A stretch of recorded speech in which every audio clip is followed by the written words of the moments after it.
Hello student, आज हमने trigonometry का विशेष टॉपिक लिया है जिसके द्वारा त्रिकोणमिति के स्टार्टिंग बेस जो स्टार्ट होता है तो इसमें स्टार्टिंग होता है कि त्रिकोणमिति अनुपात से ट्रिग्नोमेट्री रेशियो। तो हम आज जरा उसके बारे में पढ़ेंगे। तो आइए देखते हैं। तो टॉपिक हमारा है त्रिकोणमिति अनुपात, ट्रिग्नोमेट्री रेशियो, इसे टी रेशियो भी कहेंगे आप। कि अब इसका डेफिनेशन है कि किसी समकोण त्रिभुज में किन्हीं दो भुजाओं का जो अनुपात होता है वो आपका त्रिकोणमिति अनुपात कहलाता है। तो जैसे है कि समकोण त्रिभुज में, तो यानी कि समकोण त्रिभुज आप जानते हैं कि जिसका माप 90 अंश हो, तो इसमें ये एंगल आपका 90 डिग्री है। ठीक है, तो आप जानते हैं कि समकोण के सामने की भुजा कर्ण होती है। ठीक, इंग्लिश में इसको कहेंगे हाइपोटेनस होता है, हाइपोटेनस कहेंगे इसको। और वे आभा या आपकी क्षैतिज रेखा होती है। कौन सी रेखा? क्षैतिज रेखा। हाइपोटेनस में क्षैतिज रेखा अक्सर लिखकर आया करता है। तो क्षैतिज रेखा को कहते हैं बेस यानी कि आधार। ठीक है, आधार कहेंगे। और जो आपकी ऊर्ध्वाधर रेखा होती है, ऊर्ध्वाधर रेखा जो होती है आपकी, ऊर्ध्वाधर रेखा आपकी कहलाती है लंब। ठीक है, इंग्लिश में कहते हैं परपेंडिकुलर, परपेंडिकुलर। ओके, हाइपोटेनस हो गया ये आपका बेस हो गया, ये और आपका परपेंडिकुलर हो गया। यानी कि इसमें कि दो भुजाओं का जो अनुपात होगा या कर्ण लंब हो जाएगा, लंब आधार हो जाएगा, या लंब कर्ण हो जाएगा। यानी कि कोई दो रेशियो होगा। ठीक है, तो इसमें देखते हैं तो कैसे इसको फार्मूला याद करेंगे।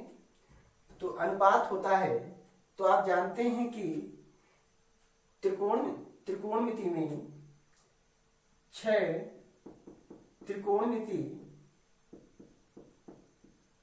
अनुपातों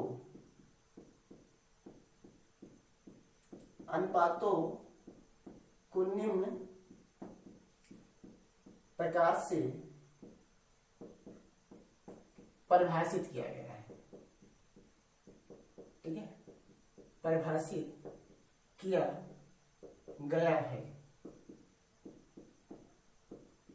ठीक, आप जानते हैं कि इसमें आपका sine theta, cos theta, tan theta,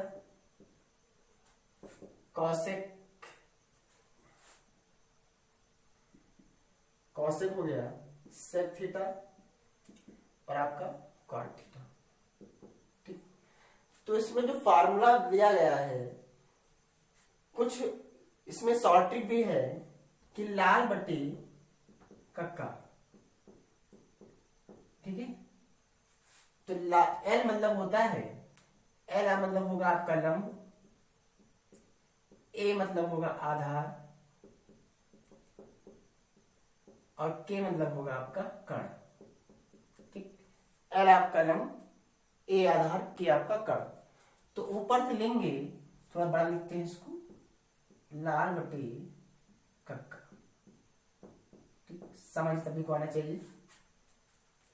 तो ऊपर होता है आपका sine theta, cos theta, tan,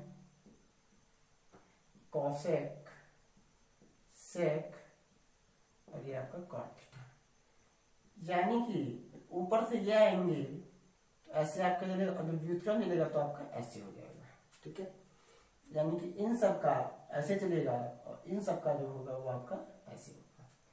तो देखिए, आज पहला फार्मूला आएगा साइन थीटा। तो यहां पर देखिए साइन थीटा दिया हुआ है एल अपॉन के, यानी कि आपका हो जाएगा लंब बटे कर्ण। तो साइन थीटा आपका हो जाएगा लंब बटे कर्ण। ठीक है, लंब यानी कि P upon H, perpendicular upon hypotenuse. Okay, cos theta is equal to, अब कॉस देखिए दिया हुआ है तो A अपॉन के है, तो यानी कि आधार बटे कर्ण आपका हो जाएगा। तो आधार, ये आपका आधार है, यानी कि आधार बटे कर्ण। ठीक है, तो आधार आपका क्या दिया है, इसमें कहते हैं बेस, और कड़ा मतलब हाइपोटेनियस, बेस अपॉन हाइपोटेनियस। इसी तरह tan में आएंगे तो tan आपका होगा लंब बटे आधार, तो लंब को कहेंगे L यानी P और आधार को P अपॉन B। कॉसेक क्या होता है, अब नीचे से आप चलेंगे, ये आपका उधर से है लेकिन नीचे से लेंगे तो कॉसेक कर्ण बट्टे लंब, तो हो जाएगा कर्ण बट्टे लंब आपका हो जाएगा। अब कर्ण कितना आपको दिया हुआ है, कर्ण मतलब हाइपोटेनियस है, तो लंब आपको क्या है, लंब मतलब हो गया P आपका, ठीक है। सेक, अब सेक में देखिए कर्ण बट्टे आधार यानी कि कर्ण बट्टे आधार, कर्ण आपको कितना दिया गया है, कर्ण आपका है, कर्ण को कहेंगे हाइपोटेनियस, आधार को बेस। कॉट क्या होगा, आधार बटे लंब, तो आधार बटे क्या हो जाएगा, लंब, ठीक। आधार मतलब हो गया बेस अपॉन परपेंडिकुलर, ठीक। तो ये आपके फार्मूले हुए 6 फार्मूले। अब इसके बाद क्या होगा कि आपका कुछ फार्मूला आएगा व्युत्क्रम सूत्र, ठीक है। व्युत्क्रम सूत्र में क्या होता है, अब जैसे व्युत्क्रम सूत्र आप पढ़ेंगे यानी कि इनवर्स, इनवर्स क्या होगा, अब देखिए इनवर्स में होता है साइन का उल्टा अपोजिट क्या है, साइन का अपोजिट क्या है कॉसेक, कॉस का अपोजिट क्या है सेक, टैन का अपोजिट क्या है कॉट। इनवर्स जो आपका होगा यानी कि व्युत्क्रम सूत्र, कुछ आपके व्युत्क्रम सूत्र होते हैं, ठीक है। Inverse, inverse formulas. अब देखिए साइन का अपोजिट क्या है कॉसेक, तो साइन का उल्टा है यानी कि sine theta is equal to 1 upon cosec theta हो गया, ठीक है। देखते रहिएगा। और कॉसेक किसका उल्टा है, तो साइन, तो कॉसेक का हो जाएगा 1 अपॉन साइन थीटा, ठीक है। इसी तरह कॉस का अपोजिट क्या है, कॉस का अपोजिट है 1 अपॉन सेक थीटा, और सेक का अपोजिट है 1 अपॉन कॉस थीटा, ओके। इसके बाद tan का, tan theta is equal to 1 upon cot theta, और cot theta is equal to 1 upon tan theta. तो ये आपके हो गए व्युत्क्रम सूत्र। और आपके दो आपके फार्मूले ऐसे सूत्र होते हैं, दो सूत्र साइन कॉस, ठीक है। इसको भी आप ध्यान रखेंगे कि tan theta is equal to sine theta बटे कॉस थीटा, और कॉस थीटा बटे कॉस थीटा बटे साइन थीटा, ठीक है। तो यानी कि 6 फार्मूले ये, 6 आपके ये, और आपके 2 फार्मूले ये हो गए। इसके बाद आपके फार्मूले आते हैं टेक्नामेंट्री कोऑर्डिनेट, तो उसके बारे में मैंने आपको बता ही दिया है। इसके बाद अब आप पढ़ेंगे टेक्नामेंट्री आइडेंटिटीज यानी कि त्रिकोणमिति असमीकरण। तो इसके बाद हम पहुंचते हैं टेक्नामेंट्री आइडेंटिटीज पर। तो कैसे इसके बारे में पढ़ेंगे देखिए जरा।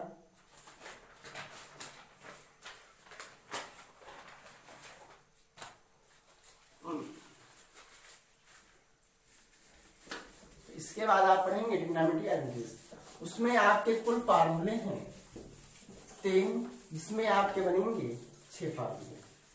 तो टेक्नामेंट्री आइडेंटिटीज यानी कि त्रिकोणमिति असमीकरण, असमीकरण इंग्लिश में कहते हैं टेक्नामेंट्री आइडेंटिटीज, ठीक। ये आपका हो गया। अब देखिए क्या करते हैं, टेक्नामेंट्री जो आइडेंटिटीज है उसमें आपका 3 फार्मूले हैं।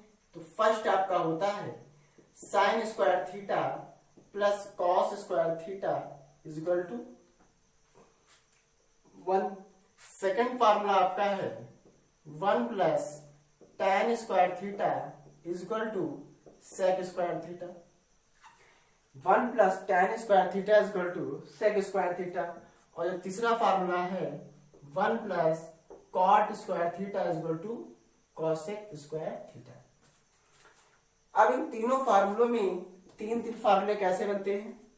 तो पहला आपका है, अब देखिए इसमें आप साइन को पक्षांतर जब करेंगे तो आपका आएगा 1 minus sine square theta is equal to cos square theta. ठीक है, अब जब कॉस को करेंगे तो आपका 1 minus cos square theta is equal to sine square theta. तो आपके 1 से 3 फार्मूले हो गए। सेकंड में आप आएंगे तो आपका बनेगा sec square theta minus 1 is equal to tan square theta और sec square theta minus tan square theta is equal to 1। और थर्ड आपका होगा cosec square theta minus 1 is equal to cot square theta और cosec square theta minus cot square theta is equal to 1। तो ये तीनों फार्मूले आप पढ़ रहे हैं त्रिकोणमितीय आशंकाएं, टेक्नामेंट्री आइडेंटिटीज। ठीक है, तो इसके बाद ये आप में 9 फार्मूले हैं, इसका भी आपको योगदान है हाई स्कूल में। इसके बाद जो मेन आता है वो आपकी है टेक्नामेंट्री टेबल, सारणी। ठीक है, त्रिकोणमितीय सारणी, तो वो देखिए कैसे बनाते हैं आप। उसको बनाने के लिए कैसे उसका प्रयोग करेंगे, तो इसमें देखिए जरा कि त्रिकोण की सारणी है। अब त्रिकोण की सारणी आपको याद करना, तो ये आप उसको रटेंगे, ये साइन 30 से होता है, cos 45 से होता है, साइन 60 ही होता है। तो ऐसे आपको नहीं याद करना है।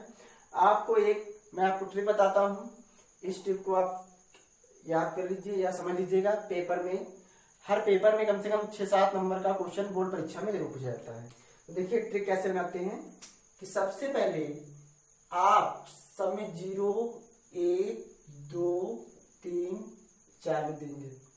इसके बाद सभी को आप 4 से क्या करेंगे, डिवाइड कर देंगे। क्या करेंगे, डिवाइड। समझते रहिएगा आप लोग। फिर डिवाइड करने के बाद सभी का आप वर्गमूल निकाल देंगे। सबसे पहले आप लिखेंगे 0, 1, 2, 3, 4। उसके बाद आप सभी को 4 से भाग कर देंगे। उसके बाद तीसरी स्टेप है कि सभी का आप वर्गमूल निकाल देंगे। जब आप इसका वर्गमूल निकालेंगे तो आपका 0 ही आएगा और इसका वर्गमूल 1 का वर्गमूल 1 होता है और 4 का वर्गमूल होता है 2, तो आपका आएगा 1/2। इसका वर्गमूल क्या होगा, ये देखिए 2 का वर्गमूल हो जाएगा, जिसको काटेंगे 2 1 कम 2 दूनी 4। 1 का वर्गमूल तो 1 हो गया और 2 का वर्गमूल 1/√2। ठीक है, 3 क्या होगा, 3 का तो कुछ नहीं होगा, √3 और 4 का आपका हो जाएगा 2। ठीक है, ऐसे आपका होगा और √4 का आएगा √1। ठीक है, और √1 का वर्गमूल होता है 1। यानी कि साइन 30 का मान आपको मिल गया है 0, साइन 30 आपको मिल गया है 1/2, साइन 45 मिल चुका है 1/√2, साइन 60 मिल चुका है √3/2 और साइन 90 आपको मिल चुका है 1। यानी कि पहली स्टेप कि आप सभी में 0, 1, 2, 3, 4 लिखेंगे। दूसरी स्टेप की सभी को आप 4 से भाग करेंगे, फिर आप सभी का वर्गमूल निकाल देंगे। इसी तरह sine 0, sine 30, sine 45, sine 60, sine 90 का मान मिल गया। और हम जानते हैं कि मैंने आपको बताया है, या समझ लीजिए कि साइन का उल्टा भिन्न नहीं उल्टी, साइन का सीक्वेंस, यानी कि अगर इधर चलेंगे तो काश आपका इधर चलेगा। ठीक है, साइन का उल्टा कॉसेक होगा, इसी तरह टैन का उल्टा काट होगा और कॉसेक का उल्टा सेक होगा। ठीक है, यानी कि सीरीज में उल्टा होगा, यानी सारणी में उल्टा चलेगा। ठीक है, लेकिन भिन्न पलटने में साइन कॉसेक का ही उल्टा होगा। तो देखिए जब 0 ये हो गया 1/2, अब इसका उल्टा क्या होगा, 1 यहाँ आ गया √3/2 और ये आपका आ गया 1/2, ये सेम रहेगा, ये आपका 1/2 और ये आपका 0। ठीक, अब देखिए tan क्या होता है? तो मैंने आपको बताया था, मैंने आपको फार्मूले लिखवाए हैं कि साइन बटे कॉस आपका होता है tan, ठीक है। तो साइन बटे कॉस यानी 0/a क्या होगा? 0, बोलिए भाई। इसी तरह 1/, मैं समझ लीजिए यहाँ पे जरा, 1/√2 और आपका 1/√2 जब कट जाएगा तो क्या बचेगा? 1। क्या बचेगा? 1, लेकिन इसमें आपका 1 बचेगा, ठीक है। 30 वाले में क्या देखिए, 1/2 और बटे का √3/2, बोलो भाई। 2 तो कट गया, क्या बचा? 1/√3, ठीक है। इसी तरह 2 कट जाएगा तो बचेगा √3। और देखिए बटे में यहाँ 1/0 है, जब 1/0 बटे में होता है तो एक आपको संख्या प्राप्त होती है जिसे आप कहते हैं इनफाइनाइट, अपरिभाषित, ठीक। अब देखिए मैंने बताया tan का उल्टा कॉट सीक्वेंस में ना कि भिन्न में, तो ये आपका है इनफाइनाइट यानी कि अपरिभाषित, ठीक है। और ये आपका हो जाएगा उल्टा, ये √3 1/√3 और ये आपका 0, ठीक। अब देखिए मैंने आपको क्या बताया था कि फ्रैक्शन में चेंज होता है तब साइन कॉस का हो जाएगा, क्योंकि साइन थीटा आपने पढ़ा है 1 कॉसेक थीटा, यानी कि साइन को पलट दीजिए कॉसेक हो जाएगा। तो जब साइन को आप पलटेंगे यानी कि 0 है और 1/0 जैसे करेंगे आप तो आपका 1/0 हो जाएगा इनफाइनाइट यानी कि अपरिभाषित, बोलो ये हो गया। अब देखिए फिर 30 पर आएंगे तो 1/2 है, इसमें तो 0 था, 1/0 हो गया। इसको जैसे आप पलटेंगे तो ऊपर हो जाएगा 2, इसको आप पलटेंगे तो आपका हो जाएगा √2, इसको पलटेंगे तो आपको हो जाएगा 2/√3, और इसको जब 0, ठीक है 1, इसको पलटा तो 2/√3, इसको पलटा तो √2, इसको 1 जब 1 को पलटेंगे तो 1 ही आएगा आपका, ठीक है। और मैंने बताया है कॉसेक सेक का अपोजिट है, तो 1 2/√3 √2 2 और ये आपका इनफाइनाइट यानी कि अपरिभाषित, ठीक है। तो ये आपके सारे हो गए। यानी मैं पुनः बता दे रहा हूं कि अगर साइन का कॉसेक अपोजिट होता है भिन्न पलटने पर, ठीक है, जब पलटेंगे तो साइन का कॉसेक होगा, लेकिन अगर सीक्वेंस में जाएंगे यानी कि ये इधर से आ रहा है तो ये इधर से आ रहा है तो उसमें साइन कॉसेक का होगा, ठीक है। तो इस सारणी को आप याद करने की आवश्यकता नहीं है, अच्छी तरह पढ़िए और समझिए, और ठीक है। और नेक्स्ट वीडियो देखते रहिए, सारे वीडियो मैंने आपको एक फार्मूला बताया था चतुर्थांश वाला, वो उसका वीडियो मैंने आपको भेज चुका है लिंक, ठीक है। तो उसको आप देखिएगा, ये आपका मैंने आपको सारे फार्मूले बता दिए जो क्लास 10th में हाई स्कूल में आते हैं। धन्यवाद।